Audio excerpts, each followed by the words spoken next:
Weaponize your appearance. The Machiavellian secret.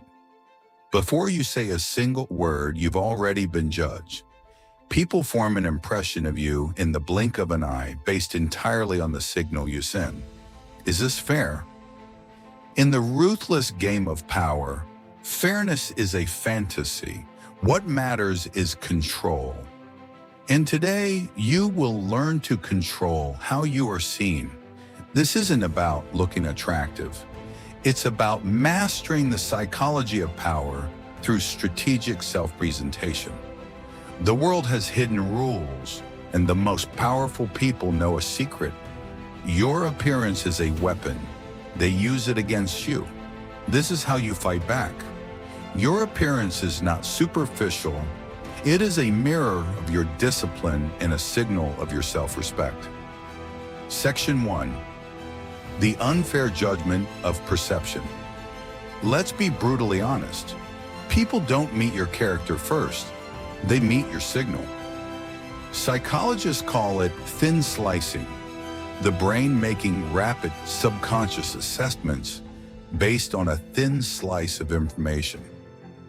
Research by pioneers like Nalini Ambadi shows this happens in fractions of a second. Your clothing, grooming, and posture are all part of that critical first slice. Before your logic, your resume, or your arguments get a chance, a judgment has already been made. In a world that pretends to value depth, the surface is what gets you in the door. To ignore this is to willingly surrender your power before the game even begins. Section 2. The halo effect as a strategic tool. There's a predictable flaw in human psychology you can use to your advantage: the halo effect. First identified in a 1920 paper by psychologist Edward Thorndike, this cognitive bias describes how our brains take shortcuts. If we see one positive quality, we subconsciously assume other positive qualities exist.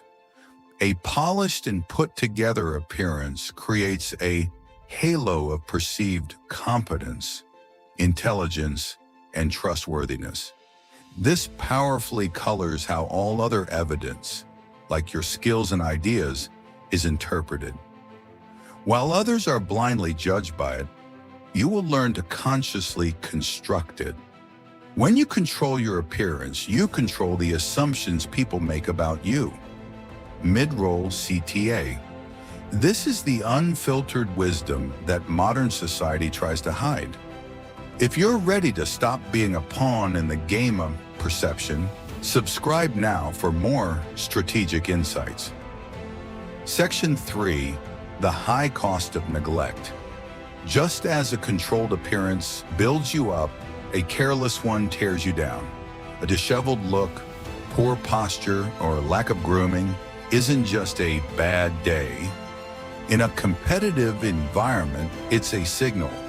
A lack of attention to detail, a disregard for unspoken rules, and a fundamental absence of self-respect.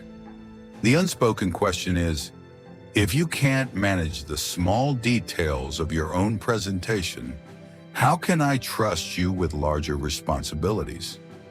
This perception can matter more than reality. Your neglect signals low standards, weakening your presence, and silently disqualifying you from opportunities you never knew you were in the running for. Section 4. The discipline system. Power doesn't come from being born attractive. It comes from the discipline your appearance signals. This is where you take control.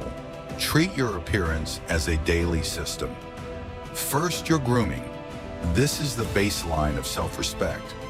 A clean haircut, trimmed nails, and basic skin care are non-negotiable proof that you are organized and respect the people you interact with. Second, your posture. Stand and sit as if you deserve the space you occupy. Shoulders back, head held high. While early claims about power poses have been debated, research consistently shows that an upright posture can influence your mood and how confident you appear to others. Third, your clothing. Your attire is your uniform for the role you intend to play. It doesn't need to be expensive, but it must be intentional. Fit is everything. Clothes that are clean, well-fitting, and appropriate for the situation broadcast that you understand the rules of the game and are playing to win. This system, grooming, posture, and clothing, is the physical manifestation of self-command. Conclusion: don't worship your appearance, train it. Master it until it becomes a flawless reflection of the disciplined, powerful individual you are becoming. The goal isn't to be admired for your looks, but to be respected for the discipline it represents. True power is not given, it's taken. And it often begins with the simple, strategic act of controlling how you present yourself to the world. Let them underestimate you at their own peril. Comment "I disappear to evolve" below if you are committed to this path.